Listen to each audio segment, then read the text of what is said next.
और आपको क्या बेनिफिट मिला इस लाइन को? हमने 5 डेज का 15,000 मम्मा का होटल रेंट पे किया। कभी नहीं सोचे आपने कि यूट्यूब चैनल स्टार्ट किया जाए अपना, या इंस्टाग्राम पे कोई पेज स्टार्ट किया जाए, अपना ब्यूटी सैलून ओपन किया जाए और इसके बारे में कुछ और सीखा जाए?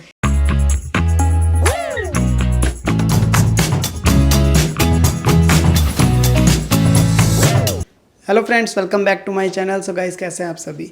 सो गाइस, आज का पॉडकास्ट जो हमारा होने वाला है वो गुरलीन जी के साथ होने वाला है। आज के गेस्ट हैं हमारे गुरलीन जी।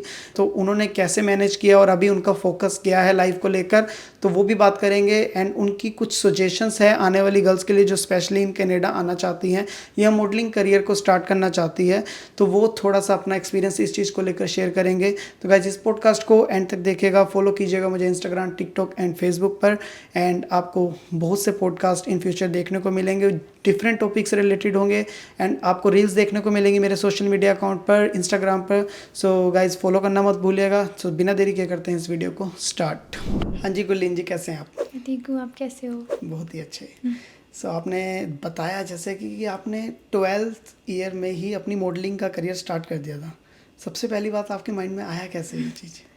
बहुत ही स्पॉन्टेनियस सा था कि स्कूल की तरफ से किसी मॉडलिंग कंपटीशन में बच्चे जाने थे। मैं 8th स्टैंडर्ड में थी तब। Okay. और कोई बच्चा वॉलंटियर ही नहीं कर रहा था कि मेरे को जाना है, मेरे को जाना है। दैट मीन्स वो तो नहीं हुआ कि कंपटीशन में अकेले आते और विन भी अकेले आप हुए? तो ये ना लुधियाना में होता है, पीसीटी कॉलेज में। एंड ऑल ओवर कॉलेजेस में से बच्चे आते हैं इसमें। सो हमारे स्कूल में से +1 +2 में से आइडियली बच्चे जाने चाहिए थे। और वो फिर मेरे को ले गए कि चलो इसका इंटरेस्ट है। और मैं अंडर एज थी बट लकीली मैं जीत गई। तो मेरे को हुआ कि ठीक है, मेरे को ये परस्यू करना है। बिकॉज ऐसे एक होता है ना कि जीत रहे हो तो वो चीज़ अट्रैक्ट करनी है। उस पॉइंट से मोटिवेशन मिली इस लाइन के लिए। हाँ जी। फिर मैंने बाकी शोज़ में ट्राई किया ऐसे, लाइक कभी कहीं भी जाते होते थे तो वहाँ पे बैनर लगा देखा और अप्लाई कर दिया।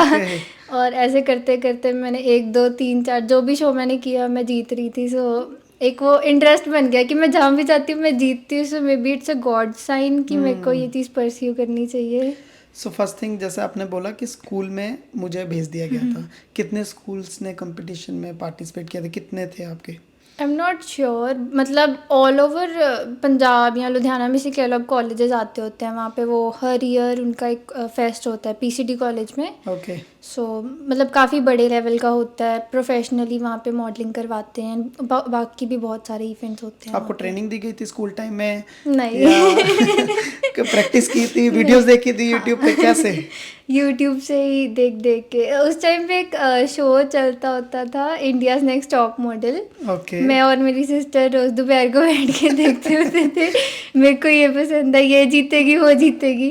सो वहाँ से थोड़ा इंटरेस्ट बना था कि नहीं ऐसा अच्छा करना है। तो सिस्टर भी देखा करते साथ में? उनका इंटरेस्ट सेम था?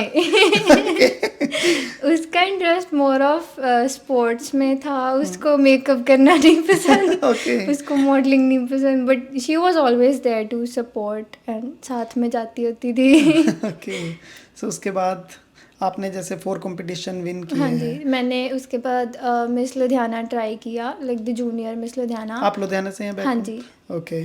सो उसमें भी मैं जीत गई। फिर एक हमारे वहाँ पे इशमीत एकेडमी है, वो काफ़ी फेमस है। सो वहाँ पे एक मॉडलिंग कंपटीशन होता है, उसमें मैंने किया, उसमें भी मैं जीत गई। तो ऐसे कर करके जिसमें भी आई यूज्ड टू पार्टिसिपेट, तो अच्छा होता था वो। देखो, 2 बातें होती है, तो टाइम अच्छा चल रहा हो, टाइम अच्छा चल रहा हो, या आपके पास हुनर बहुत अच्छा हो कि आपके पास मॉडलिंग, आपको पता है कि आपको अपना पैशन फॉलो करना है। कहीं ना कहीं आप फर्स्ट कंपटीशन के बाद मोटिवेट हो गए थे अच्छे से, राइट? उसके बाद I went to Miss India, एक लाइक GIEP कंपनी है, प्रोडक्शन कंपनी। सो वो काफ़ी बड़े लेवल पे दिल्ली में कंपटीशन होता है। 5 दिन आपने स्टे करना होता है वहाँ पे। हर स्टेट में से एक लड़की सिलेक्ट होती है। सो उसमें भी मैं सबसे छोटी थी एंड उसमें भी पंजाब में से मैं सिलेक्ट हुई। एंड वहाँ पे जाके मैंने मिस पंजाब का टाइटल जीता दिल्ली में। That's good. तो आप पूरे पंजाब से सेलेक्ट होने के बाद दिल्ली में जाकर पंजाब का नाम रोशन करके आए। हाँ जी। That's very good. और रिएक्शन क्या था घर वालों का फर्स्ट टाइम जब आपने विन किया? तो स्कूल टाइम था वो, तो चलो एक रिएक्शन नॉर्मल रहता है कि हाँ जी। बहुत उसमें अच्छा। भी मेरे को 5,000 कैश प्राइज मिला and my mom was school time में ओनली? हाँ जी। ओके। वो तो मतलब रोने लग गए थे। ओके। तो काफ़ी प्राउड थे प्रिंसिपल भी, टीचर्स भी, तो बिकॉज एक्सपेक्टेड नहीं था उनको तो। सबसे पहली बात तो उन्होंने जब बोला कंपटीशन के बारे में कोई पार्टिसिपेट नहीं कर रहा हाँ इजली, जी। और अगर आपने किया भी है और विन भी हो गए हैं तो दैट्स गुड, वेरी गुड, कि स्कूल की रेपुटेशन भी बढ़ती है उससे, राइट। आगे आगे जैसे आपने बोला कि मेरे को इसी लाइन में जाना, तो क्या रिएक्शन था? मम्मा का तो शी वॉज वेरी सपोर्टिव। उनको लाइक उनके टाइम पे she wanted to be an actress and all, but Okay. उनकी जो एज थी एंड टाइम था तो इतने सपोर्टिव नहीं होते पेरेंट्स। राइट, क्योंकि प्रॉब्लम्स So, आती है कहीं ना कहीं जब इस लाइन में आप जाना हाँ चाहो तो जी। कहीं ना कहीं। सो अब जनरेशन टू जनरेशन उन्होंने भी समझा है। मम्मा ने तो बहुत सपोर्ट किया है। ओके। लाइक दिल्ली में भी जब जाना था तो पेरेंट्स अलाउड नहीं होते, बिकॉज जो पार्टिसिपेंट होता है वो स्पॉन्सर्ड होता है उनके लिए, hotel and travel everything. But मम्मा ने कहा नहीं, मैं साथ में जाऊंगी चाहे मेरे को एक्स्ट्रा पे करना पड़े। सो हमने 5 डेज़ का 15,000 मम्मा का होटल रेंट पे किया ओके। और ट्रैवल पे किया, फूड का पे किया, बट मम्मा साथ में ही गए। चलो ये भी अच्छी बात है हाँ जी। कि कम से कम आपके साथ जा रहे हैं हाँ और जी। आपको सपोर्ट कर रहे हैं। हाँ कईयों जी। को तो सपोर्ट नहीं मिलता और लड़के जाना एक डिफरेंट स्टोरी हो जाती है, शायद आप विन ना कर पाते उस टाइम पे अगर आप कुछ ऐसा करते। तो वो भी एक अच्छा माइंड सेटअप होना चाहिए, मोटिवेशन राइट? होती है कि मोटिवेशन इतना होती वो है। आए हैं साथ में तो घर कुछ वाले ना साथ कुछ खड़े हैं तो करना है। अपने बंदा थोड़ा सा ट्राई ज़्यादा करता है हाँ या घर वाले जी। बड़े साथ दे रहे हैं, right? तो जैसे आपने बताया कि इसी लाइन में आपने आगे आगे 4 कंपटीशन से पार्टिसिपेट किया, तो फर्स्ट कंपटीशन का तो विन प्राइज ये था। सेकंड, थर्ड, फोर्थ जैसे जैसे आप बढ़ रहे थे आगे, बड़े लेवल पे जा रहे थे, उनका प्राइस क्या था? इवेंचुअली मॉडलिंग में ज़्यादातर कैश प्राइजेस नहीं होते। ओके। लाइक प्रॉबेबली हैम्पर्स या जो स्पॉन्सर्स होते हैं उनकी तरफ से आपको कोई ट्रिप्स या उनके ब्यूटी प्रोडक्ट्स की स्पॉन्सरशिप ओके। एंड ऐसी चीज़ें। सो वो कंपटीशन टू कंपटीशन डिपेंड करता था कि कौन स्पॉन्सर है and वो क्या प्राइस रखते हैं। सैश एंड क्राउन जो भी वो विनर होता था उसको देते थे, एंड वही मेन चाहिए होता था, बाकी किसी चीज़ की लालच नहीं होती थी। Right. क्राउन चाहिए। उसको पाना है और उसके बाद फोटो लेनी है और उसको इंस्टाग्राम पे पोस्ट करनी है ताकि वो दूर दूर तक जाए, क्योंकि तभी पता लगेगा दुनिया हाँ को, जी। अदरवाइज तो कुछ ही पर्सन को पता है, राइट? तो जैसे आपने बताया जो स्पॉन्सर्ड होते हैं वो तो पे करते हैं आपको कुछ ना कुछ, या उसके बाद जैसे आपने विन किया कंपटीशन उसके बाद वो आपको अप्रोच भी करते हैं अपने प्रोडक्ट के लिए, राइट? हाँ जी, तो वो उसका पे ऑफ करते हैं, राइट? हाँ जी, प्रोडक्ट्स के लिए रीच आउट करते हैं एंड लाइक शोज़ होते हैं जो एक गुड़गांव में फैशन वीक होता है, उसमें ऐसे इजीली पार्टिसिपेट करना थोड़ा वो डिफ़िकल्ट होता है। सो वो उसमें आपको एक चांस देते हैं कि you can be a part of that show, and ऐसे करके वो इस फील्ड के रिलेटेड काफ़ी ज़्यादा चांसेस देते हैं। ओके। और आपको क्या बेनिफिट मिला इस लाइन को? जैसे आपने बोला कि फर्स्ट एक तो होता है जब आप बच्चे होते हैं बच्चे वाला माइंड होता है, राइट? हाँ जी। उसके बाद आप जैसे जैसे बड़े हो रहे होते हैं तो आपने बोला कि मेरे को इसमें इंटरेस्ट आया, आपको दिखा फर्स्ट टाइम कि मैं जीती इसलिए मुझे इंटरेस्ट आया। आगे आगे किस चीज़ ने मोटिवेट किया? आगे आगे आपकी स्टोरी चेंज हो जाती है क्योंकि लाइफ का टारगेट कुछ और होता है, तो वो कैसे, किस चीज़ ने आपको मोटिवेट किया? पैसे ने मोटिवेट किया या नहीं पॉपुलैरिटी ने? पैसे से तो नहीं, बट लाइक एक पैशन ही था जो और ग्रो होता गया कि इसी फील्ड में जाना है। एंड स्कूल में भी ऐसा था कि पूरे स्कूल में कोई बच्चा नहीं था जो मॉडलिंग करता था, तो छोटे छोटे बच्चे आया करते थे। अब वही हो ना, मैंने आपको इंस्टा पे देखा है तो अच्छा लगता था। यस। तो उसकी वजह से एक हो गया, एंड देन मम्मा का इतना सपोर्ट था, पापा का इतना सपोर्ट था, तो हो गया कि ठीक है अच्छा करना है इसमें आगे आगे। फिर लुधियाना में जैसे makeup shoots and photo shoots काफ़ी ज़्यादा वो चलते हैं अब आजकल, बिकॉज मेकअप आर्टिस्ट इतने ज़्यादा हो गए हैं। राइट। सो मेकअप आर्टिस्ट गर्ल्स लाइन में एक ही तो चीज़ है, मेकअप। मेकअप, और तो कुछ नहीं है, राइट?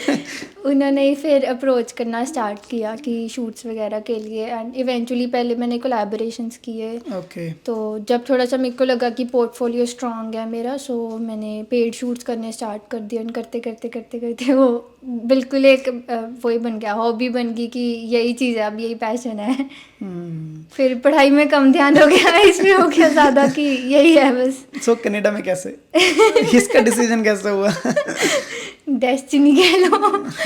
मेरा ब्रदर आया था यहाँ पे 8 साल पहले, सो Okay. उनकी मैरिज भी यहीं पे हुई। फिर मेरी सिस्टर आ गई last year, then mom dad का बन गया कि इधर जाना है। लास्ट ऑप्शन था आपके लास्ट पास ऑप्शन था। कि सारे आग चुके हैं तो अकेले तो छोड़ेंगे मेरे नहीं। को भी था कि वो दोनों वहाँ पे लग्जरी लाइफ जी रहे हैं। अब पता लग गया लग्जरी लाइफ है। अभी लाइफ अच्छी है यहाँ पे? अच्छी कह सकते हो एज़ कम्पेयर टू जो बाकी स्टूडेंट्स स्ट्रगल फेस करते हैं कि आके काम भी करना, पढ़ाई भी करनी, रेंट पे करना, ग्रोसरीज, ये वो स्ट्रेस्ड आउट होते हैं बहुत ज़्यादा। सो उस बिहाफ से अच्छी है, इतनी टेंशन नहीं है। बट स्टिल मैं इंडिया ज़्यादा जाना प्रेफर करूँगी। क्या रीज़न है? जब आपको लाइफ अच्छी लगी, आपने सारा कुछ बताया कि यहाँ की लाइफ अच्छी है, ये है वो यहाँ है, पे एटमॉस्फेयर आप कह लो अच्छा है, एक लाइफस्टाइल बेटर है इंडिया से। बट जो एक बंदे को, जो शॉपaholics होते हैं वो इंडिया में ही सर्वाइव कर सकते हैं। यहाँ पे इंडिया में ऐसे होता है कि ये चीज़ देखी, ये चाहिए ले लो, वो देखी, वो चाहिए, वो ले लो। यहाँ पे ग्रोसरी, कुछ बाहर का खाना है, कुछ भी लेना है, सोचना पड़ता है पहले कि हाँ मैं अपनी फीस दे पाऊंगी, नहीं दे पाऊंगी। वेरी गुड, यस, राइट, बिल्कुल राइट। क्योंकि यहाँ पे ग्रोसरी करने के लिए आपको लाइन में खड़ा होना है, सबसे बड़ी बात। वहाँ पे आप 2 मिनट में गए, लिए और आ गए। वहाँ पे कुछ ये नहीं सोचता बंदा कि ठीक है ये निकाल देता हो तो पैसे कम हो जाएंगे, और वो ले लेता हो तो पैसे कम हो। यहाँ पे हर चीज़ सोचनी पड़ती हर है, चीज़ सोचनी पड़ती है, और छोटी से छोटी चीज़ भी हर अफेक्ट चीज़ बैलेंस करती है। करके चलना पड़ता है कि इस वीक में क्या है और अगले वीक में क्या होने वाला, नेक्स्ट मंथ में क्या होने वाला है, और चीज़ें याद रखनी बड़ी टफ है। इतना शेड्यूल बिजी रहता है समटाइम। तो आपकी इंडिया में इनकम स्टार्ट हो गई थी? हाँ जी, मैं इंडिया में जब मैंने शूट्स करने स्टार्ट किए थे, सो इवेंचुअली जैसे मैंने बताया अनपेड कोलैब्स थे। ओके। बट कई मेकअप आर्टिस्ट होते थे जो खुद से ही अप्रोच करते थे कि हम आपको पे करेंगे। सो मैंने स्टार्ट किया था 1000 से, फिर मैंने 1500 पर शूट लेना स्टार्ट किया, देन 5000, इवेंचुअली मैं 7000 चार्ज कर रही थी अब। ओके, सो वो चार्जेस आपको बताने होते हैं? लाइक कोई भी अगर आपको ब्यूटी कंपनी अप्रोच करे आपके कोलैबोरेशन के बाद या आपकी ग्रोथ देखने के बाद, तो वो स्पेशली ये बोलते हैं सबसे पहले कि आपको प्रोडक्ट फ्री ऑफ कॉस्ट देंगे आपको हम, कि प्रोडक्ट का एक पैकेज देंगे, देन आपको इंस्टाग्राम पे हमारे लिए वीडियो डालनी है। तो वो आपको पे कर रहे थे और प्रोडक्ट भी दे रहे थे, या सिर्फ प्रोडक्ट के लिए आपको अप्रोच किया? डिपेंड्स, कुछ कंपनीज जैसे जो बहुत ही इस्टेब्लिश्ड हैं वो अपने प्रोडक्ट्स फ्री में भेज देती थी, okay. And I use to post a video. But जो स्टार्टअप्स होते थे उनको मैं चार्ज करती थी, and they use to send a product for free. तो उनमें दोनों चीज़ें थी।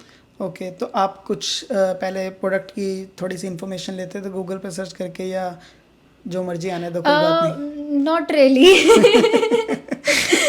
लड़कियों को फ्री में मेकअप मिल रहा है, स्किन केयर मिल रहा है, बट प्रोडक्ट की इन्फॉर्मेशन Cherry लेना on जरूरी top। है। नहीं, प्रोडक्ट की इन्फॉर्मेशन लेना तो इम्पोर्टेंट है ना, लाइक अगर आप यूज़ कर रहे हो है। आपको... हाँ जी, मैंने कई लड़कियां देखी हैं जिनके कोलैबोरेशंस की वजह से फेस ख़राब हुआ है, एंड स्वेलिंग हो जाती थी स्किन केयर प्रोडक्ट्स के साथ, एंड वो शूट्स करने वो भी नहीं कर पाते थे फेस की वजह से।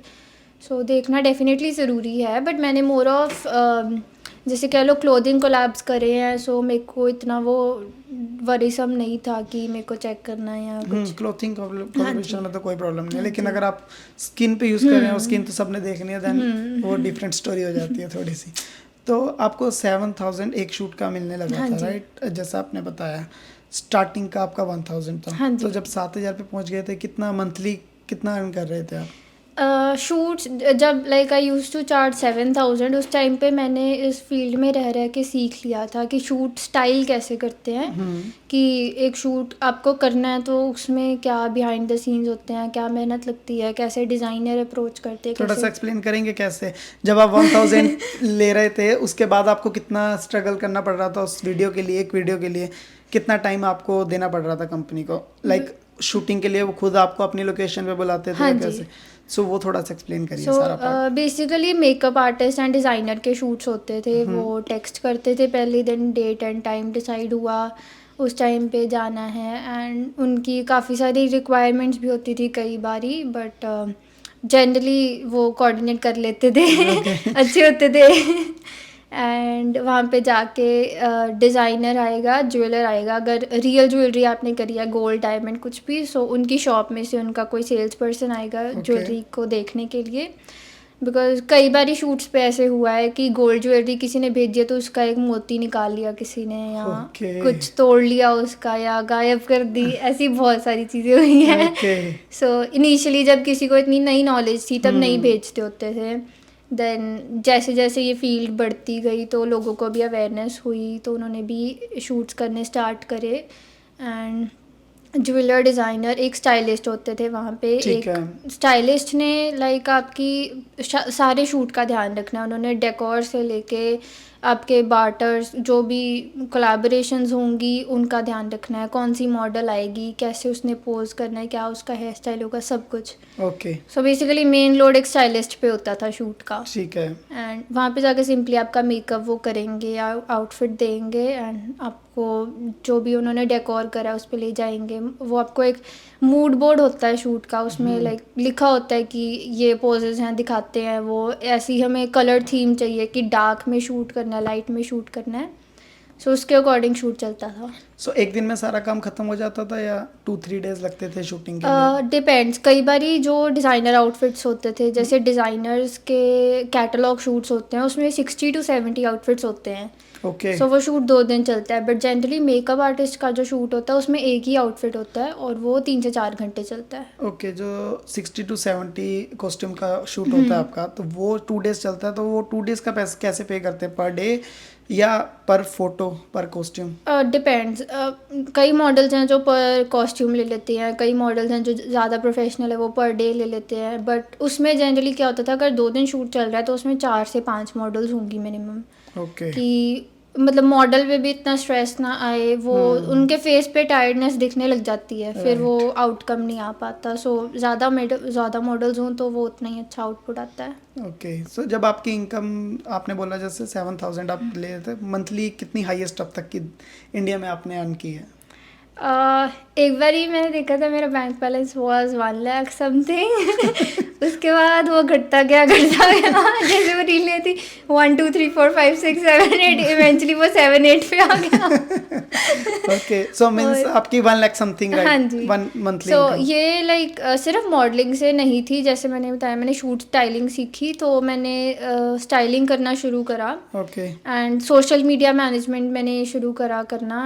सबसे पहले मैंने एक रील्स एडिटिंग किसी के अंडर करी थी। ठीक है। देन वहाँ से सीख के उन्होंने काफ़ी गाइड करा वो लड़की ने, तो फिर मैंने खुद as a social media manager काम स्टार्ट किया। एंड सो 3-4 चीज़ों की इनकम मिला के it was more than 1 lakh per month. Okay. तो आपने मॉडलिंग में ही नहीं सोचा कि पूरा इस पे फोकस किया जाए और किसी लेवल को अचीव किया जाए, कि आपको कुछ स्टार्ट करना पड़ेगी सोशल मीडिया के? जैसे आपने बोला कि एडिटिंग स्टार्ट कर दी थी मैंने, ऐसा क्यों माइंड में आया? मॉडलिंग में आई फेल्ट किसी ना किसी पॉइंट पे कि एक होता है कि एक ही लड़की को जैसे फेवर किया जाता है, कि मतलब इस चीज़ में चीटिंग बहुत ज़्यादा होती है कि या तो पैसे, सिफारिश हाँ कह सकते पैसे हैं, खिलाए रेफरेंस हों, ज़्यादा यूज़ करें। रेफरेंस हो। सो आप कितने भी डिजर्विंग हो वो उसी को जिताएंगे अगर आप किसी बड़े लेवल पे जाने की कोशिश करो।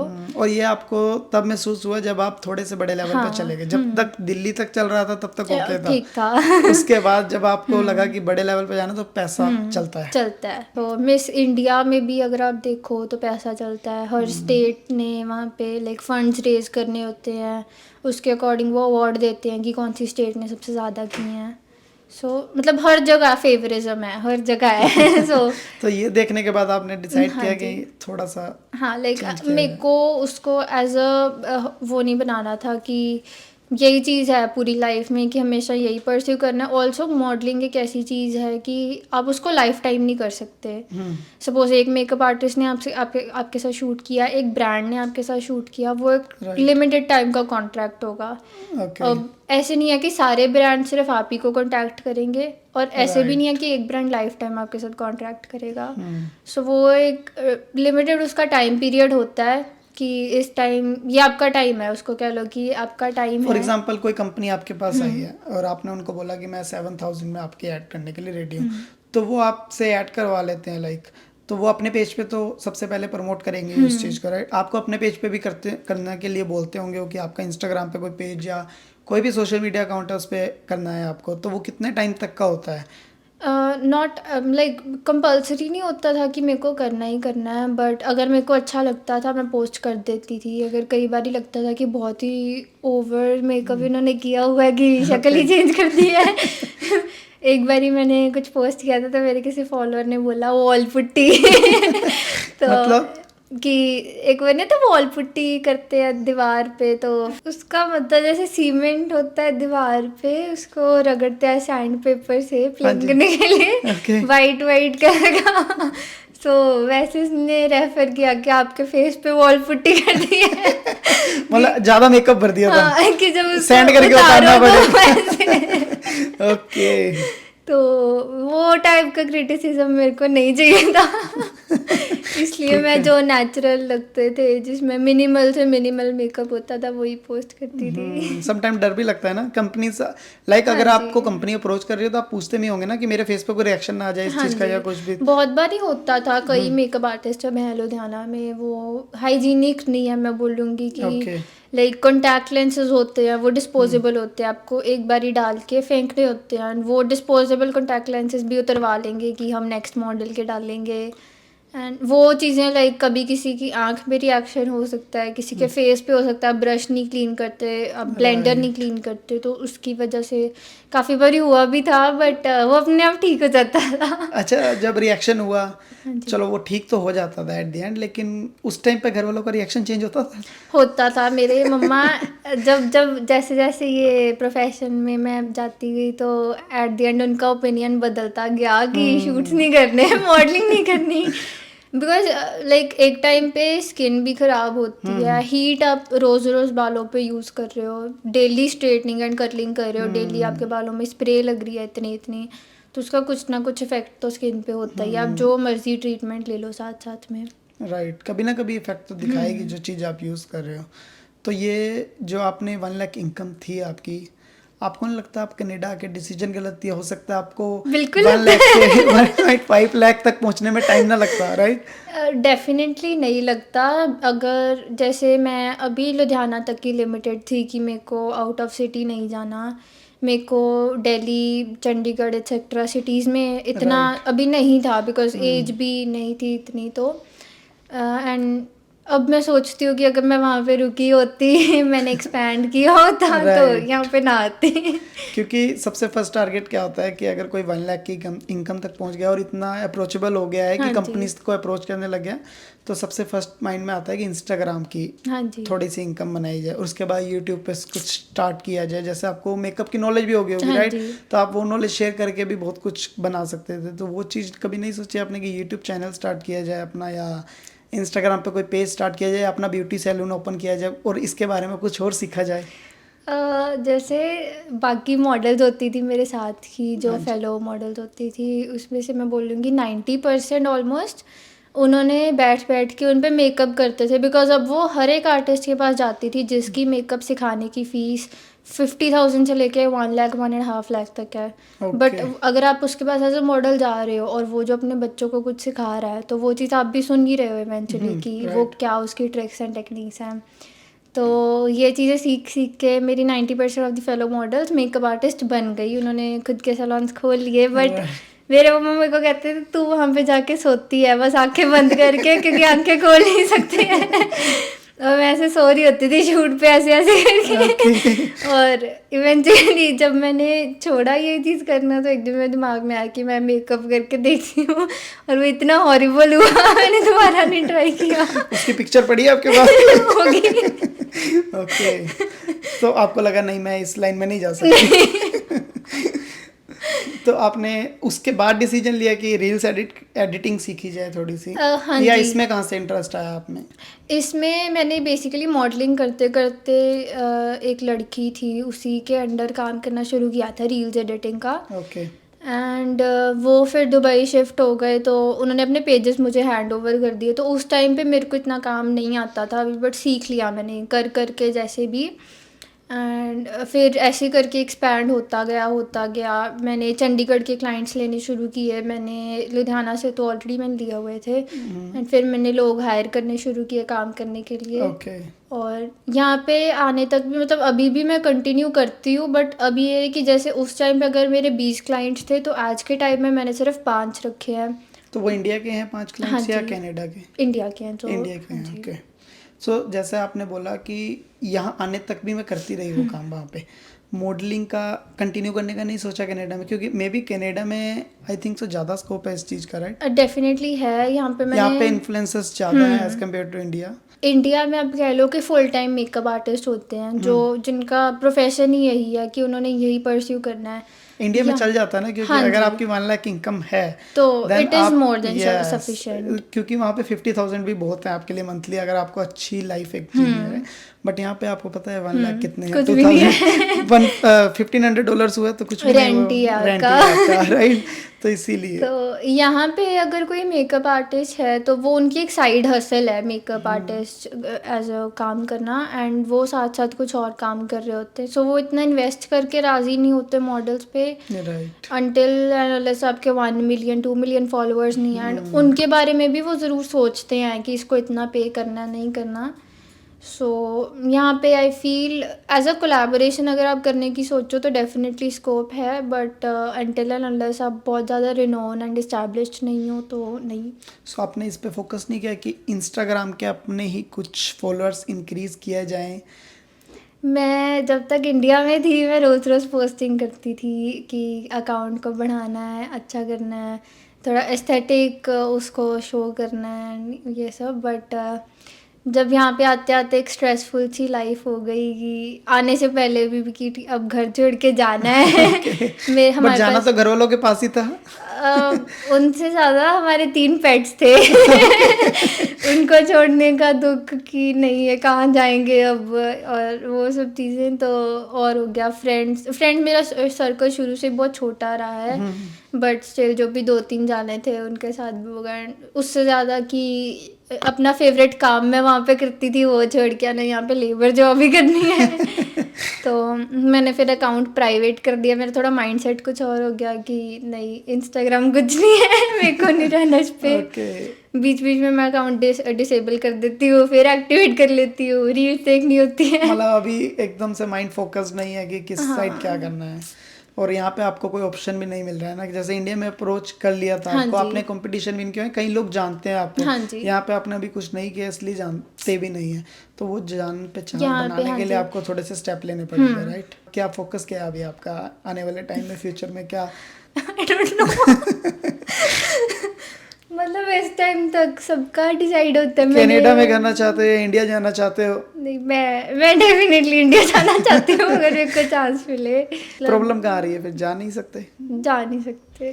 फैमिली यहाँ पे है। ओके। फैमिली के साथ रहना है, और वहाँ पे चले भी गए तो एक ऑप्शन है मैरिज करके जा सकते हैं इंडिया। मैरिज भी ठीक है बट नहीं हो सकता है उसके बाद मॉडलिंग बिल्कुल ही बंद हो जाए। ये भी हो सकता है ना। ऐसे तो सपोर्टिव होते हैं लोग, but you never know. Right. Planning क्या है, क्या करना है आगे?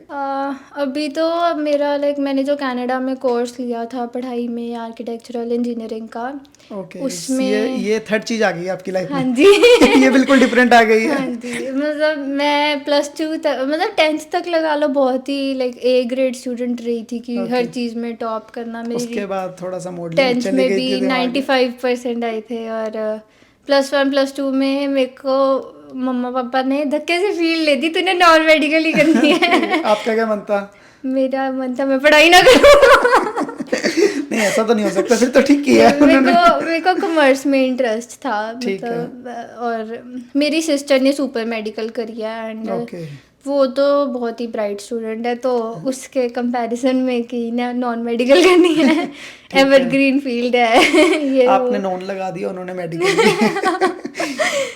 तो मैंने करी स्टार्ट, +1 मेरी ठीक गई, +2 करते करते कुछ ऐसा हो गया, मतलब माइंड सा नहीं सही रहा कि नहीं हो रहा अब तो नहीं करनी, +2 ड्रॉप करनी है। फिर मम्मा को भी हुआ तो अपना दिमाग देख, शांत रहे, जो करना कर। देन टीचर्स ने पुश किया कि 1 साल वेस्ट करने की जगह आप एग्ज़ाम्स दे दो जैसे भी आपसे होता है। फिर दिए, और कुछ आता होता नहीं था। फिजिक्स के पेपर में मैथ्स के फॉर्मूलाज लिखे हुए हैं। और ऐसे ऐसे करके फिर मैं सोचती थी मैं एग्ज़ाम से पहले पढ़ूंगी एक रात बैठ के, फिर मैं सो जाती थी बुक्स खोलते ही। बिल्कुल भी पढ़ाई में इंटरेस्ट नहीं था। शूट्स पे ज़रूर जाना है, काम ज़रूर करना, बट पढ़ाई बिल्कुल नहीं करनी। तो फिर भी मेरे 80% आ गए थे। फिर तो अच्छे है। तो और सिस्टर के कितने आए थे? 96। ओके। मतलब फिर एक GIC इन्होंने बढ़ा दी थी, Right. 20,000 कर दिया। 20,000 कर दी थी। सो मेरी उस टाइम पे ऑफर लेटर आई हुई थी, बट मैं सैनिका की वेट कर रही थी बिकॉज मेरे को सिविल इंजीनियरिंग परस्यू करनी थी। ओके। एंड शेरिडन से मेरी ऑफर लेटर तब आर्किटेक्चरल इंजीनियरिंग में आई हुई थी। सो सॉर्ट ऑफ सेम फील्ड्स थी, बट मेरे पास कोई ऑप्शन नहीं था। सो 8th दिसंबर को अनाउंसमेंट आई थी एंड 8th को ही मैंने ऑफर लेटर एक्सेप्ट करी। एंड 12th तक आई गेस हमारी तो फीस। इसलिए आपको $20,000 नहीं देने पड़े? नहीं, हमारी, JLC के? हाँ जी, मैंने 4 दिन में हमने भाग भाग के ओके। फीस एंड ऑल सब कुछ डिपॉजिट करा, ट्रांसक्रिप्ट मंगवाई, और फिर मतलब जल्दी जल्दी में हो गया कि कोई और कोर्स मिला नहीं, इसलिए जो था वो ही ले लिया। अदरवाइज मैं ऑप्शंस एक्सप्लोर करती एंड कुछ अपनी Okay. फील्ड के अकॉर्डिंग सोच लेती। सो यहाँ क्या भी वही कोर्स आपने सोचा नहीं कि कोई ब्यूटी प्रोडक्ट का या कुछ कोर्स लिया जाए ऐसा कि जो गर्ल्स के लिए, जैसे आप सोच सकते थे राइट कि आपको अगर यही पैशन फॉलो करना था मेरे को बेसिकली फैशन मार्केटिंग का ज़्यादा शौक है कि यही सोशल मीडिया हैंडलिंग एंड जैसे एक वो मूवी है एमिली इन पेरिस, सीरीज़ है नेटफ्लिक्स पे, नहीं एंड देखी मैंने। उसमें वो लड़की है कि वो पेरिस जाती है एंड वो फैशन फील्ड में काम करती होती है एंड उसका काम बेसिकली होता है क्लाइंट्स की जो बिजनेस है उनको कैंपेन्स ऑर्गेनाइज करना, प्रेजेंटेशंस देना, बिजनेस आइडियाज़ देना, सोशल मीडिया मैनेजमेंट की फील्ड है ये। सो मेरे को ज़्यादा इंटरेस्ट इस चीज़ में है, बट इसका कोई कोर्स मेरे को रेलिवेंट मिला नहीं यहाँ पे इस फील्ड के रिलेटेड। बेसिकली आप कह लो फ्रीलांसर ही चीज़ आई है कि किसी में स्किल्स हैं तो वो कर सकता है, ऐसे कोई कोर्स इसका पर्टिकुलरली इतना बेनिफिशियल नहीं लगा मेरे को। राइट। इसके बारे में मैं सोच रही हूँ कि इन फ्यूचर अगर मैं करूँ कुछ परस्यू तो इसी चीज़ में कुछ करूँगी। ओके। अभी जैसे आप प्रेजेंटली क्या कर रहे हैं? जॉब मिल गई है आपको कनाडा में, क्योंकि आप 4 मंथ्स पहले ही आए हैं कनाडा में, और यहाँ पर जो टाइम चल रहा है, जो सिचुएशन चल रही है, आपने भी देखा होगा राइट? चल रही है एक मतलब रिसेशन सा पीरियड है यहाँ पे, बैक इमिग्रेशन भी बहुत है। जैसे आप बाकी चाहते हो वो बैक इमिग्रेशन में आप भी हो रहे हैं? मैं भी हूँ, मैं सबसे पहले हूँ। आते ही मैं 31 मार्च को आई थी और मेरे को लगता है विदिन 15 डेज मेरे भाई ने मेरे को जॉब पे रखवा दिया था। Okay. बिकॉज ब्रदर यहाँ पे था 8 ईयर्स से, सो उनके लिंक्स थे एंड वो एक बेकरी में मेरे को मिली थी जनरल लेबर जॉब। बट जैसे इंडिया में बहुत ही सॉफ्ट स्पोकन सा बच्चा था मैं। इंडिया में आपको देखो कैसा लग रहा था कि आप बिल्कुल 1 ही लाख कि- इनकम पे थे ना, आपको यहाँ के फर्स्ट हाँ, डे वो कैसा भी लगा? वर्क काम फ्रॉम करके? होम टाइप एक फील्ड में सारा दिन Right, लेट अपनी के मर्जी से आपके पास 4 बंदे आपको खड़े होके रेडी कर रहे हैं, आपको कुछ नहीं करना, आपको ऐसे बैठना है, फोटोज देनी है राइट? तो वो लाइफ ज़्यादा अच्छी थी। और फर्स्ट डे बेकरी में जाकर आपको कैसा लगा उस टाइम? तो गए पहले दिन, काम डिफिकल्ट नहीं लगा बिकॉज काम करने की आदत वहाँ पे भी थी। 12-12 घंटे 15-15 घंटे सोने को नहीं मिलता था कि Okay. चाहे वर्क फ्रॉम होम था, बट एक पोटेंशियल टाइमिंग्स होती हैं पोस्ट करने की एंड सब कुछ, तो उसके अकॉर्डिंग उठे रहना पड़ता था कि एडिटिंग नहीं हुई तो करके ही सोना है। ओके। तो काम मुश्किल नहीं लगा, बट जो उसका इन्वायरमेंट था कि लोग जैसे ट्रीट करते थे, जैसे जो पहले से काम करते हैं लोग, वो कोई नया आता है तो उसको डिग्रेड तो करेंगे कि तू 100% कुछ नहीं है। ये चलती है यहाँ चीज़। और आपको गोरे लोग नहीं करेंगे, बिल्कुल नहीं। नहीं करेंगे, वो अपने काम में मस्त है। पंजाबीज वो अपने काम में मस्त है, आप अपने काम में मस्त रहो। मतलब मैं कम्युनिटी के अगेंस्ट नहीं हूँ, ये नहीं बोलूंगी, मैं खुद भी पंजाबी हूँ, बट कुछ लोग अपने होते ही लोग, हैं, हाँ, कुछ लोगों में भी अपने ही वो लोग किसी होते और की सक्सेस नहीं देख नहीं देख सकते। सकते। और वहाँ पे भी थी लड़कियाँ, तो वो लाइक मिस ट्रीट करती थी, अच्छे से नहीं बोलना, कोई काम दिया तो झूठी शिकायत लगा देनी कि इसने ऐसे नहीं किया। स्कूल में भी होते हैं ऐसे बच्चे, काम पे उसमें भी कम होते हैं। लेवल पे होते हैं, बट यहाँ पे तो बहुत ज्यादा। तो ऐसे किसी दिन एक दिन काम पे मेरी लड़ाई हो गई, लड़ाई नहीं एज इन, मैंने आजकल सबसे सुना है ये लड़ाई सबकी होती है वहाँ। हाँ, मतलब वो मैक्सिमम लड़की गर्ल्स में ज्यादा होती है, क्योंकि गर्ल्स एक दूसरे की कंप्लेंट बहुत बोलती करती है, हैं। उसने कुछ ऐसे गलत बोला तो उसको कुछ सिखाने के लिए बोला था मेरे को, बिकॉज मेरा 3rd या 4th डे था आई गेस। ओके। और वो खड़ी रही, उसने मेरे को सिखाया नहीं एंड उसने सुपरवाइजर को जाके कंप्लेंट कर दी कि ये सीख नहीं रही। तो मैंने फिर बोला कि मैं खड़ी हूँ यहाँ पे कब से, आप सिखा नहीं रहे, तो वो चिढ़ गई कि मैंने आगे से कैसे बोल दिया उसको, तो इस चीज़ करके फिर मैं छोड़ के आ गई थी वहाँ से। ओके। उसके बाद मेरा खुद का भी मन नहीं करा काम करने का, बट अब जैसे कॉलेज चेंज करना है तो अब तो मैं कर नहीं सकती क्योंकि अनऑफिशियल ड्रॉप है मेरा। ओके, क्यों अनऑफिशियल ड्रॉप लेने की जरूरत क्यों पड़ी आपको? बिकॉज कॉलेज में जैसे कॉलेज तो चलो सेम ही है मेरा, बट मैंने कोर्स चेंज करना है एंड ये जनवरी में अवेलेबल है, जो मैंने अर्ली चाइल्डहुड का तब तक लिया है। आप अनऑफिशियल ड्रॉप पे हैं? हाँ जी, तो टिल जनवरी? हाँ जी, मेरे को काम करना तब तक अलाउड नहीं काम है। नहीं कर सकते नहीं। Legally, right? सो जनवरी में कोर्स चेंज करने की जरूरत क्या पड़ी आपको? आपको क्यों? आपका आर्किटेक्चर का कोर्स? हाँ जी, ये कोर्स बहुत अच्छा था, इंटरेस्टिंग था कि हमारी ट्रिप्स जाती थी कभी टोरंटो कभी कहीं पे की बिल्डिंग्स दिखाने के क्या लिए। बात, ये तो बहुत अच्छी हाँ बात है। जी, एंड इवेंचुअली हमारी मॉन्ट्रियल यानी मतलब ऐसी चीज़ें भी हमने एक्सप्लोर करनी थी। हम ऑटवा भी रिसेंटली फैमिली के साथ में गई थी, तो वहाँ पे Okay. मैंने पार्लियामेंट वगैरह देखा। सो वो भी काफ़ी फैसिनेटिंग था देखना कि कनाडा का आर्किटेक्चर बहुत अच्छा है। बट ये कोर्स बहुत ही स्ट्रेसफुल था and as said Sheridan college एक बहुत ही स्ट्रिक्ट सा कॉलेज है। कॉलेज तो आपने चेंज नहीं किया ना, राइट? आपने कोर्स ही चेंज किया, तो कॉलेज तो वही रहेगा स्ट्रिक्ट। इस कोर्स में ये था, हमारी अब 5 दिन क्लासेस कर दी थी। हमारे फर्स्ट सेम में हमारी 4 दिन क्लासेस थी, सेकंड सेम में हमारी 5 दिन कर दी।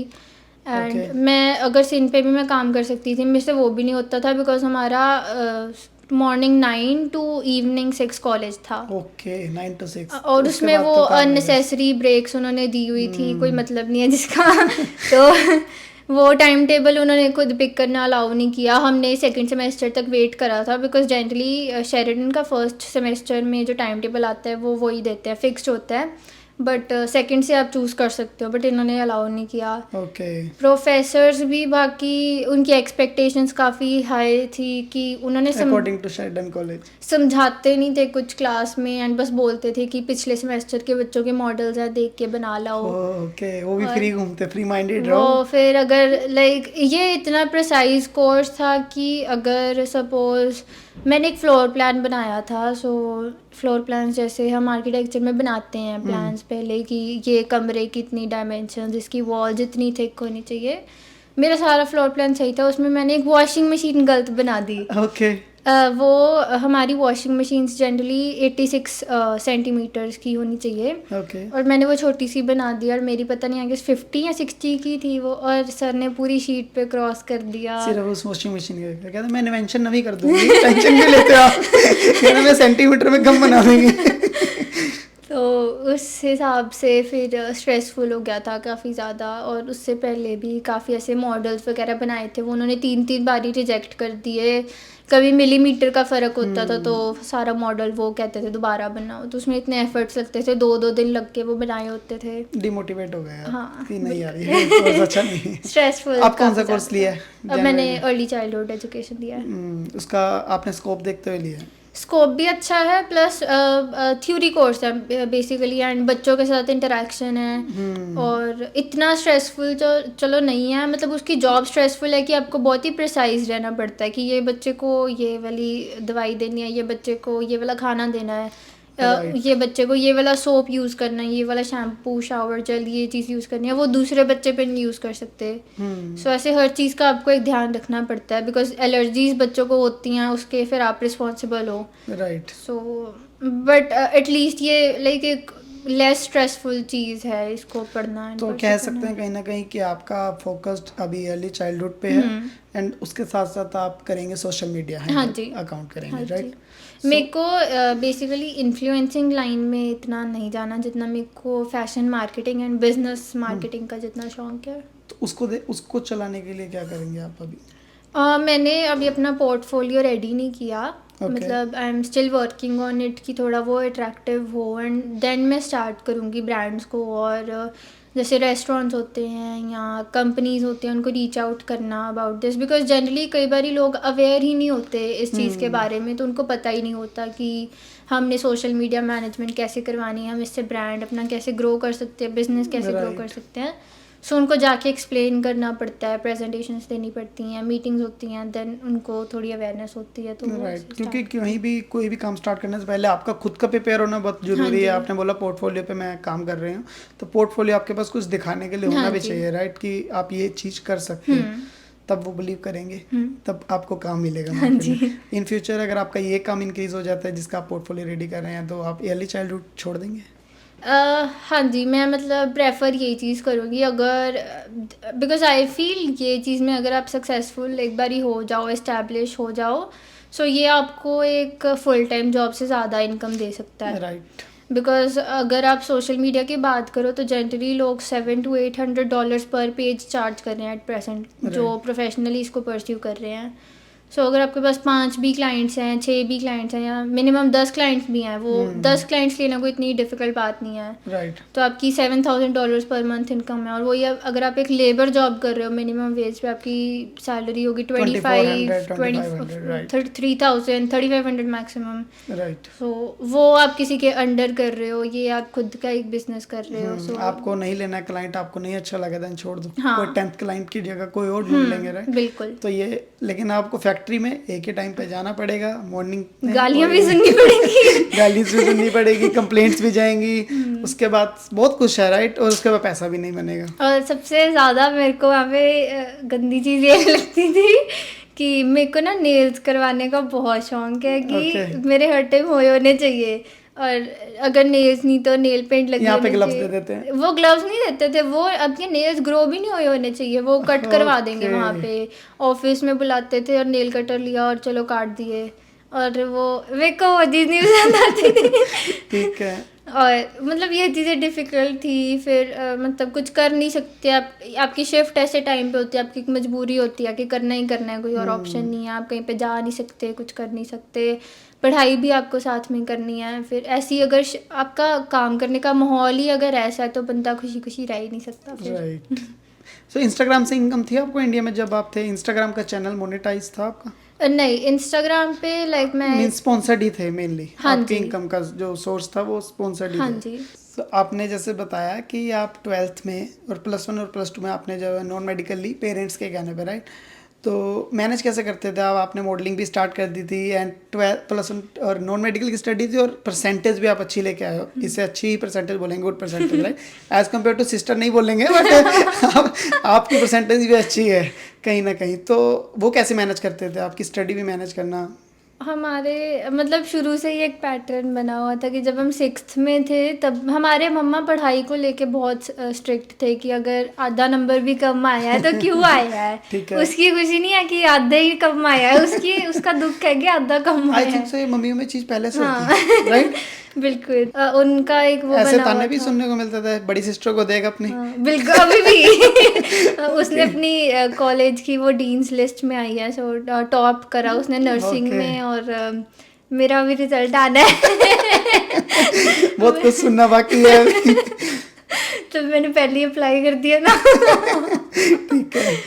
तो उसमें फिर मैनेज तो नहीं होता था। स्कूल में भी टीचर्स एंड ऑल का क्रिटिसिज्म सा था कि मॉडलिंग करती है ये वो धक्के से नंबर काट लेते थे।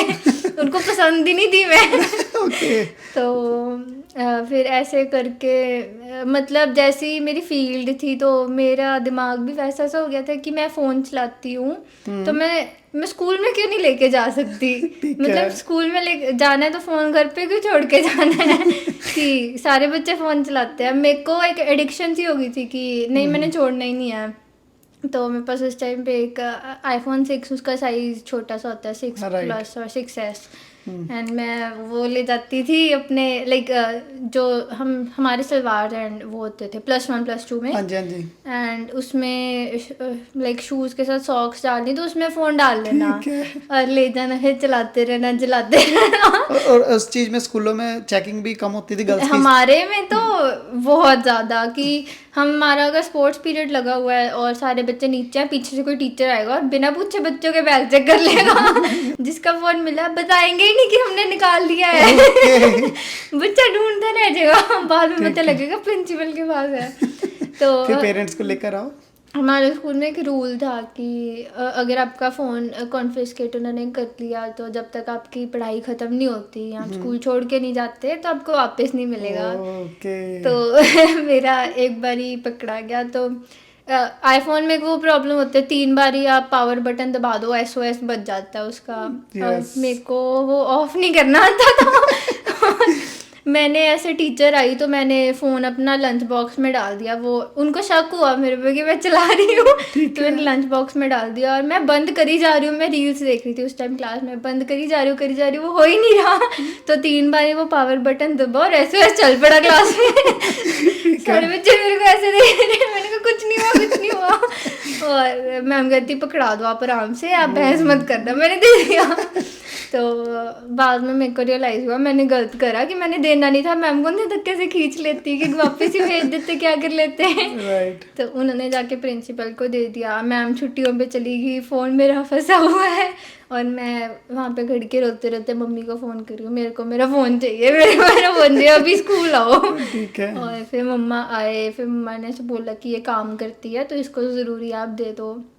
पहली बार उन्होंने दे दिया, दूसरी दोबारा भी बार दूसरी फिर मैं फिर नहीं हटी, फिर मैं मम्मा को बोलती थी मैं एक्टिवा की टिक्की में रख दूंगी, आप मेरे को लेके जाने दो। मम्मा ने मैं अंदर ले जाती थी, कभी लंच बॉक्स में डाल के, फिर सॉक्स में तो उनको पता चल गया था वहाँ पे छुपाती है तो लंच बॉक्स में। फिर मेरा ब्लेजर होता था उसमें यहाँ पे पॉकेट होती थी अंदर, मैंने वो कटर से उसको नीचे तक करा हुआ था कि वो पूरा नीचे चल जाए वो, और उसमें छुपा के ले जाना। और फिर दोबारा हमारा केमिस्ट्री पीरियड चल रहा था तो उसमें कोई ध्यान नहीं देता इतना क्योंकि लैब में हमने एक्सपेरिमेंट्स करने होते हैं तो ओके प्रैक्टिकल। हाँ, टीचर पर्टिकुलर बच्चे के पास अगर हो तो बाकी बच्चों पे ध्यान नहीं देती और मैं फ़ोन चलाने में इतना वो होगी कि मेरे को पता ही नहीं है मैं स्कूल में हूँ, मैं बस देखी जा रही हूँ और मैम मेरे साथ आके खड़ी है और मैं फिर भी देखी जा रही हूँ।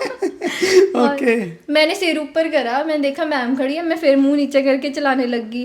फिर मेरे को 1 सेकंड बाद क्लिक हुआ कि ये तो मैम खड़ी है और मेरे पास फ़ोन है हाथ में और मैंने छुपाया भी नहीं, मैम लेगी फिर से।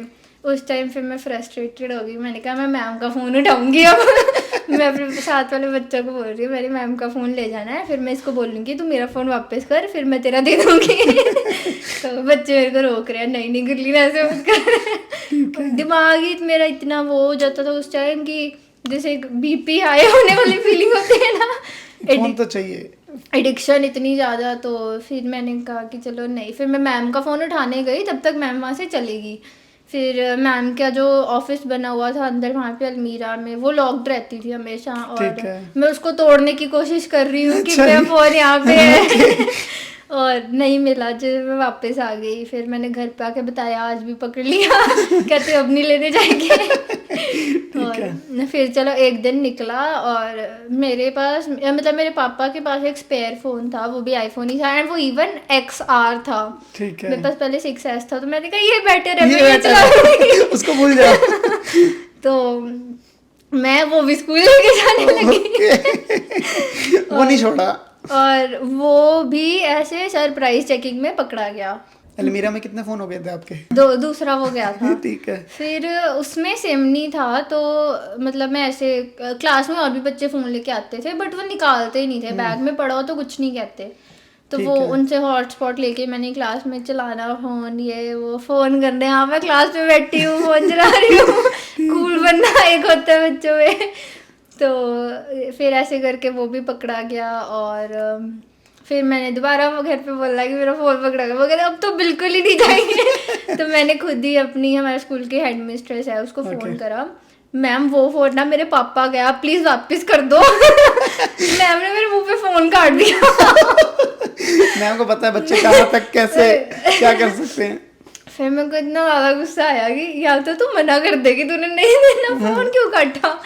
फिर मैं प्रिंसिपल के पास खुद ही गई और मैं और ज़्यादा फ्रस्ट्रेट हो गई कि बस अब ये नहीं दे रहे, मेरे को गुस्सा चढ़ रहा है। ठीक है। मैंने सर्च करा पुट CBSE कंप्लेंट्स गूगल पे अपने लैपटॉप से। ठीक है। और मैंने मम्मा की तरफ से स्कूल टीचर के अगेंस्ट CBSE को कंप्लेंट कर दी कि they are harassing my child a lot, she's going through depression और they took her phone for no reason, उसका बैग में पड़ा था और अब वापस नहीं कर रहे, she is pursuing her profession और ये उसको करने नहीं दे रहे because they are jealous, ऐसी चीज़ें जो irrelevant थी कि प्रिंसिपल का कोई लेना देना ही नहीं है।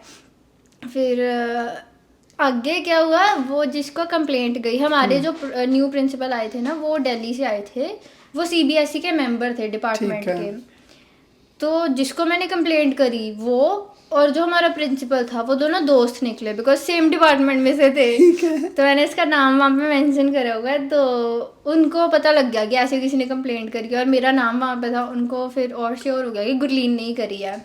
और फिर उन्होंने किसी को बोला होगा, तो स्कूल के बच्चों के पेरेंट्स वहाँ पे रिप्लाई कर रहे हैं, गुरलीन आप तो रहने ही दो, प्रिंसिपल के बारे में मत बोल लो। तो कहते आप क्लास में भी इतने डिसोबीडियंट बच्चे हो। तो मैंने किसी का रिप्लाई नहीं करा। तो प्रिंसिपल ने पेरेंट टीचर्स मीटिंग वाले दिन मम्मा को बुलाया। मेरे को कोई आइडिया नहीं कि प्रिंसिपल को कुछ पता है। उसने एक लेटर दी, मम्मा को पकड़ाई और कहता मैं आपको पढ़ के सुनाता हूँ। मम्मा कहती है क्या? कहता मैं पढ़ के सुनाता हूँ। तो उसने शुरू करा पढ़ना और मेरी तो जो हंसी निकली वहाँ पे, और मेरे मम्मा वहाँ पे बैठे रो रहे हैं सॉरी और मैं हंस रही हूँ। ठीक है, फिर मम्मी का रिएक्शन करा के क्या था? तो कंक्लूजन यही निकला कि ऐसी मिस्टेक नहीं करनी चाहिए, राइट? नहीं ऐसा तो नहीं निकला। दोबारा की? नहीं, फिर और खुंदक चढ़ गई प्रिंसिपल से। ठीक है। फिर मम्मा ने सॉरी बोलने के लिए बोला, मम्मा रो रहे थे, फिर मैंने सॉरी बोल दी। फिर मैं फिर से हंस पड़ी। तो प्रिंसिपल कहते मैं आप पे केस करूँगा फॉल्स आईटी का कि आपने झूठी मूठी कंप्लेंट करी। ओके। और वो हिंदुस्तान टाइम्स के कोई लिंक था उनका उनके साथ, तो उसमें भी काम करते थे। अपना आईडी कार्ड दिखाया उन्होंने। तो कहते मैं कंप्लेंट करूँगा और मम्मा कहते सॉरी सर, कहते मैं इसको स्कूल से निकाल रहा हूँ। Okay. तो मेरे तो खुश हो गई कि नो पढ़ाई। तो मम्मा ने फिर अपोलोजाइज करा। फिर उन्होंने मेरे को सॉरी बोलने को कहा, मैंने सॉरी बोली। फिर ठीक है, बात ख़त्म हो गई। दोबारा उन्होंने मेरे को मतलब बिल्कुल ही साइड लाइन कर दिया टीचर्स ने, बिकॉज उनको भी पता लग गया था कि ये चीज़ हुई है। फिर उन्होंने पढ़ाना बंद कर दिया कि अगर मैंने कोई क्वेश्चन पूछा जवाब ही नहीं देना और खुंदक निकालना। ऐसे टीचर्स होती हैं स्कूल में। बोलना नहीं चाहिए मगर होती है। बिल्कुल बिल्कुल, हर टाइप का टीचर होता है। फिर मतलब कुछ टीचर्स थे जिनसे मेरी बहुत ज़्यादा बनती थी, अभी भी वो कनेक्टेड हैं। और वो मॉडलिंग को इतना अप्रिशिएट करते थे कि मतलब इंस्टा पे उन्होंने फॉलो करा हुआ है और अभी तक। और कभी भी मैंने जाना तो उन्होंने कहना हमने तेरी वो पोस्ट देखी थी तो बहुत अच्छी लग रही थी। बट कुछ टीचर्स थी बिल्कुल ही अगेंस्ट की मॉडलिंग करती है, नहीं ये तो वैसे ही गलत है। कईयों के इमेज सेट हो जाती है, कईयों के माइंड में कुछ इमेज बनी होती है ना जो वो चलती है। तो फिर मैं +2 में बिल्कुल ही स्कूल नहीं गई उसका एनवायरनमेंट देख के। तो और जैसे एक होता है रूल कि 65% अटेंडेंस ज़रूरी होती है वरना पेपर नहीं देने देते। तो मेरे को था कि हाँ मेरे को पेपर नहीं देने देंगे, मेरी तो 20% भी नहीं होगी। मेरे हमारे अटेंडेंस रजिस्टर में से 365 अगर टोटल ईयर्स हैं मतलब डेज हैं, उसमें से आई गेस मेरी 17 डेज अटेंडेंस थी +2 में। तो फिर बट उन्होंने कुछ बोला नहीं, पेपर देने दिए और आ गया रिजल्ट। ट्यूशन्स पे मैं जाया करती थी, ट्यूशन्स पे ही पढ़ती थी ज़्यादातर। और जैसे जैसे बोर्ड्स आ रहे थे तो मैंने 2-2 ट्यूशन्स एक सब्जेक्ट ही लगा ली थी। फिर वो ऐसे करके कवर हो गया। स्टडी ज़्यादातर वैसे भी +1 +2 में आजकल स्कूलों में कुछ नहीं कराते। इवन ट्यूशन्स पे ज़्यादा समझ आता है, जब इन पर्सन आप किसी से 1-on-1 पढ़ते हो तो ज़्यादा कंसेप्ट क्लियर होता है। बट केमिस्ट्री का तो मैंने रट्टा मारा था बिकॉज मैं +1 से लेके +2 के प्री बोर्ड्स तक फेल हो रही थी उसमें। मेरे को कभी वो चीज़ समझ ही नहीं आई क्या रिएक्शन है। तो मैंने रिएक्शन रट्टे लगा लिए थे। ठीक है। और एज ए गर्ल आपको कनाडा में क्या प्रॉब्लम आई है? फर्स्टली कुछ प्रॉब्लम्स वगैरह जो आपको आई हैं अभी तक 4 मंथ्स में? यहाँ पे सबसे बड़ी तो मेकअप का सामान खरीदना। कॉस्टली इसलिए नहीं, इंडिया में बैठे हो ना तो अगर 1 लाख कमा रहे हो तो 50,000 का मेकअप खरीद दो, फर्क नहीं पड़ेगा। बिकॉज आपने वहाँ पे रेंट नहीं देना, आपने ग्रोसरी नहीं देनी, आपने कोई आपका खर्चा नहीं है, जो आप कमा रहे हो आपकी लग्जरी है। राइट।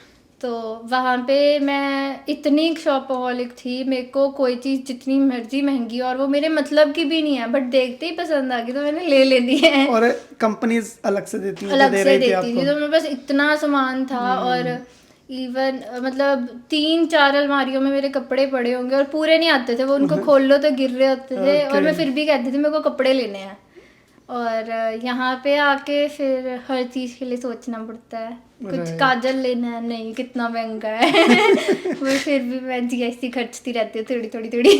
बट यहाँ के प्रोडक्ट्स में और वहाँ के प्रोडक्ट्स में डिफरेंस तो बहुत देखा होगा आपने। ब्रांड्स में फ़र्क है। इंडिया में कुछ इंटरनेशनल ब्रांड्स हैं जो नहीं मिलते, तो मतलब अब मिलने शुरू हो गए हैं, अब काफ़ी इम्प्रूव हो गया है, टीरा ब्यूटी आ गया है, नायका पे मिलने लग गए हैं, बट यहाँ पे वो चीज़ें मेरे को सेम ब्रांड के प्रोडक्ट में कुछ डिफरेंस होता है यहाँ पे और इंडिया के? नहीं, मतलब यहाँ का इन्वायरमेंट, वहाँ पे आप मेकअप करके जा रहे हो, आप मिट्टी से आपका मुंह खराब हो जाएगा, पोल्यूशन इतना है। यहाँ पे वो चीज़ ज़्यादातर स्टेबल रहती है, ख़राब नहीं होता। ओके, सो यहाँ पर क्या प्रॉब्लम आती है अगर देखा जाए, नोट किया जाए कुछ? एक्ने एंड हेयर फॉल बहुत ज़्यादा है, बिकॉज इंडिया में कहते हैं ना स्विमिंग पूल वाला पानी होता है, उसमें जाते नहीं हैं लोग। कोई स्विमर्स होते हैं इंडिया की लड़कियां, तो उनके बाल बहुत ख़राब होते हैं, फेस बहुत ज़्यादा ख़राब होता है, बिकॉज स्विमिंग पूल वाले पानी में क्लोरीन ज़्यादा डालते हैं। यहाँ पे पानी ही क्लोरीन वाला है, तो वो कुछ भी कर लो आपकी स्किन पे, कोई भी स्किन केयर कर लो, अगर आप पानी ही वो यूज़ कर रहे हो तो वो ठीक ही नहीं होता। एंड मेरे जब पापा अभी आए थे तो मैंने अराउंड 15,000 की स्किन केयर मंगवाई है उनसे। मैंने सारी चीज़ें लगाई, मैंने देखा कुछ भी नहीं फ़र्क पड़ा, और वो और ज़्यादा बढ़ गई मेरे एक्ने। तो फिर मैंने वो सारी साइड पे रखी, मैंने सोचा मैं बॉटल वाले पानी से मुंह धोऊंगी। ठीक है। फिर मैंने स्टार्ट किया, थोड़ा सा उससे फ़र्क पड़ा है बॉटल वाले पानी से धोने से। ओके। और ये चीज़ मैंने रियलाइज़ करी है कि जितनी कम और प्रिसाइज आपकी स्किन केयर होगी उतना ज़्यादा आपको बेनिफिशियल। बट आप ज़्यादा टाइम तक इस चीज़ से बच तो नहीं सकते अगर आप कनाडा में ही है, राइट? क्योंकि बोतल से मुंह धोना कितना पॉसिबल है, डिफिकल्ट है। सो ये चीज़ अवॉइड नहीं की जा सकती, राइट? वो मतलब एक है कि पानी आपके कंट्री टू कंट्री चेंज होता है, जब तक आप अडेप्ट नहीं होते उस चीज़ से तो वो फ़र्क पड़ेगा ही पड़ेगा आपकी इसमें। यहाँ पे आप फिल्टर्स यूज़ कर सकते हो, वो एक ऑल्टरनेटिव है, उससे बेटर तो कुछ नहीं है। हेयर फॉल तो लड़के लड़की सबका बहुत ही ज़्यादा होता है यहाँ, राइट? यहाँ पे बहुत ज़्यादा है, तो उसको अवॉइड करने के लिए कुछ किया जा सकता है आपके अकॉर्डिंग, कोई प्रोडक्ट? मैं personally rosemary oil and oiling I feel is best, because मेरे तो चलो घर पे वो धक्के से पकड़ के लगा देते हैं। ठीक है। तो coconut oil, castor oil and rosemary oil हम लगाते हैं एवरी वीकेंड, तो उससे ऑयलिंग एंड मसाज करते हैं। ओके, सो आपके अकॉर्डिंग जैसे आप कोर्स लेकर आए और आपको चेंज करना पड़ रहा है, आपके अकॉर्डिंग गर्ल्स के लिए, अगर कोई आ रही है गर्ल्स मॉडलिंग में अपना करियर स्टार्ट करना चाहे, उनके लिए बेस्ट कोर्स कौन से हैं और साथ में वो अपना करियर इस लाइन में कैसे स्टार्ट कर सकते हैं? लाइक आप तो एक चीज़ से मोटिवेट हुए, आपने पार्टिसिपेट कर लिया एंड जीत गए आप, राइट? बट किसी को स्टार्टिंग लेनी है कि कंपनीज उन्हें अप्रोच करे जैसे आपको किया, तो उसे क्या करना चाहिए फर्स्ट स्टेप? बेसिकली इंडिया से अपना पोर्टफोलियो बनवा के आओ, बिकॉज पोर्टफोलियो एक ऐसी चीज़ है कि अगर आप प्रोफेशनली किसी कैमरा मैन से बनवाने जाओ, दे विल चार्ज यू 45,000 50,000 इस चीज़ के। बट अगर आप यही किसी मेकअप आर्टिस्ट के अनपेड कोलैबोरेशन में शूट कर दो तो वो आपका फ्री में बन जाता है, राइट? बिकॉज आपके ऊपर वो मेकअप कर रहे हैं एज अ मॉडल आपको यूज़ करके, तो वो आपको प्रोफेशनल, उनका बेनिफिट भी हो रहा है, आपका आपका बेनिफिट भी हो रहा है कि आपको पोर्टफोलियो का पे नहीं करना पड़ रहा। बट ये नहीं है कि सारे एक ही तरह के शूट करो कि अगर कोई ब्राइडल ऑफर कर रहा है तो 15 के 15 ब्राइडल कर दो, मतलब डिफरेंट की, कोई वेस्टर्न हो गया, कोई ब्राइडल हो गया, कोई ट्रेडिशनल हो गया, राइट? काम कर रहे हो हाँ, बट फोकस आपको अपने versatile पोर्टफोलियो पे होना करना है कि पोर्टफोलियो में आपकी हर टाइप का होनी चाहिए। तो वहाँ से बनवा के आओ, थोड़ी आपकी इंस्टाग्राम पे रीच होनी चाहिए अगर यहाँ पे आपको स्टार्ट करना है। वहाँ पे बेसिकली ये होता है कि उनको सिर्फ एक फेस चाहिए होता है। अगर आपके एक्ने भी है तो भी आपका चांस है कि आप मॉडलिंग फील्ड में आ सकते हो। अगर आप विटिलिगो स्किन हो तो भी चांस है, बिकॉज डिफरेंट स्किन्स पे वो डेमोन्स्ट्रेट करते हैं कि कैसे कैसे मेकअप करना है। सो इस चीज़ में वहाँ से फोकस अगर होगा तो आप यहाँ पे परस्यू कर सकते हो। बट यहाँ पे अगर सोचो कि ज़ीरो लेवल से ऐसे स्टार्ट करना, तो इतनी वो वो नहीं करते कि प्रेफर नहीं करते कि किसी, आई थिंक सो यहाँ पे पहली बात तो जीरो से स्टार्ट करना बड़ा टफ है, क्योंकि सारा कुछ मैनेज करना आपको इम्पॉसिबल थिंग है। स्टडी, जॉब, ग्रोसरी जैसा आपने बताया, सो यहाँ पर तो जीरो से स्टार्ट करना पॉसिबल नहीं है। आप साइड में साइड कर सकते हो लेकिन बहुत टाइम लगेगा उसके लिए। एट लास्ट आपकी सजेशन क्या रहेगी गर्ल्स के लिए? बताओ। नहीं, I'm joking। अगर जैसे कुछ लोगों को होता है कि हमने जाना, कुछ का ड्रीम होता है कि जाना ही जाना है जैसे भी करके, और कुछ को होता है कि हाँ ठीक है देख लेंगे। तो मतलब जिनका ड्रीम और फोकस ये है कि पैसे कमाने हैं, सो कुछ अच्छे कोर्सेज जैसे पार्लर, ब्यूटिशियन, बिकॉज ये चीज़ों की यहाँ पे रिक्वायरमेंट है। जो जैसे स्टूडेंट्स आते हैं वो अफोर्ड नहीं कर सकते कि $15 की थ्रेडिंग करवाई जाती सिर्फ। राइट। सो वो इन पर्सन अगर इन हाउस किसी का है ये बिजनेस तो उसके पास आएंगे, और कोई अगर $5 $6 की थ्रेडिंग कर रहा है और कोई 15 की कर रहा है, और चीज़ तो सेम है, और जब Same आपका है। एक्सपीरियंस काउंट होता है कि Right. कोई ये नहीं पूछेगा आपको कितने साल हो गए, वो आपका काम देखेगा, स्किल देखेगा। राइट। सो किसी अच्छी जगह से सीखो उस चीज़ को, एंड यहाँ पे आके आप इंस्टा पे प्रमोट कर सकते हो अपने बिजनेस को, या कैसे भी करके बिना पैसे लगाए, विदाउट इन्वेस्टमेंट, आप वो चीज़ आपका as a side hustle pursue कर सकते हो। बट आपके अकॉर्डिंग अगर कोई गर्ल जैसे आपकी same situation 60 to 70,000 per month earn कर रही है, उससे आना बेनिफिशियल है यहाँ पे? बिल्कुल भी नहीं। उनकी सैलरी 50 to 60,000 होती है मैक्सिमम, है ना। तो उसमें वो क्या करते हैं, अपने घर वालों को भी उन्होंने खर्चा उठाना है, अगर घर बन रहा है किसी का उन्होंने उसका खर्चा उठाना है, अगर कोई रेंट पे रहता है उसका खर्चा, बट वो पूरा हो जाता है बिकॉज वहाँ पे रेंट क्या है, 3,000 3,500, आपकी कार की कोई किस्त जा रही है 5,000 6,000, ग्रॉसरीज आ रही है 10,000, बाकी तो आप सेव ही कर रहे हो। और घर वालों की कितनी हेल्प मिलती है, सपोर्ट कितना है? बट यहाँ पे अगर आप वो सब चीज़ें छोड़ के आ रहे हो तो यहाँ पे एज अ स्टूडेंट, मतलब एज अ स्टूडेंट आना सबसे ज़्यादा स्ट्रेसफुल है कि सबसे बड़ी टेंशन आपको ये रहेगी आपकी फ़ीस कैसे इकट्ठी होगी। राइट। बिकॉज फुल टाइम आप काम कर नहीं सकते, 40 घंटे 20 घंटे आप करके क्या सेव करोगे, क्या पे करोगे, 20 घंटे आप काम करोगे, वो आपको 20 घंटे काम तभी करेंगे जब काम मिलेगा। हाँ। अब इस सिचुएशन में रिसेशन चल रहा है जैसे, तो काम इवन किसी को मिल भी जाता है तो वो $1,000 to $1,100 पर मंथ कमाएगा, तो उसका अपने खर्चे ही 600 रेंट चला गया, 200 ग्रॉसरी चली गई, वो कुछ भी सेव नहीं कर कुछ सकता। नहीं। तो इवेंचुअली घर वालों को बोलेंगे कि फीस भेजो, वो भी स्ट्रेस्ड आउट होंगे खुद Right. भी, और कितने सुसाइड के भी केसेस आ रहे हैं बिकॉज बच्चे फीस नहीं इकट्ठी कर पाते नहीं यहाँ कर पे। पा रहे। Okay, thank you so much Gurleen ji, आपने बहुत अच्छा एक्सपीरियंस you. शेयर किया। Thank you for coming.